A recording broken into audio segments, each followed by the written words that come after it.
je pense effectivement que parfois les habitants d'un lieu ne sont pas suffisamment conscients de la valeur que représente ce lieu, non seulement au niveau local, mais au niveau régional, au niveau d'un pays et au niveau international.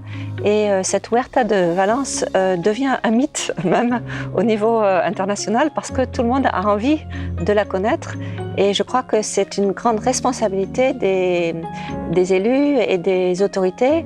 En el paisaje siempre se habla de que es interesante que exista un balance, ¿no?, entre estas dos vocaciones o visiones, entre lo funcional y lo simbólico. Vemos, por ejemplo, en el caso de la Huerta de Valencia, que los ciudadanos del área metropolitana ven el paisaje de la huerta muchas veces como un paisaje bucólico, casi desde la nostalgia.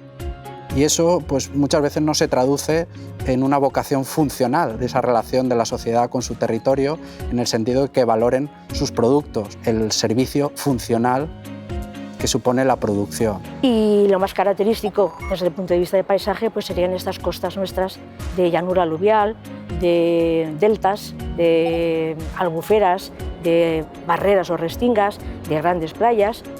Y luego ya yendo hacia el interior, la montaña pues tiene muy poquita altura, es una montaña muy deforestada, pero tiene zonas en las que se conservan paisajes culturales que hoy en día están un poquito abandonados, pero son realmente significativos.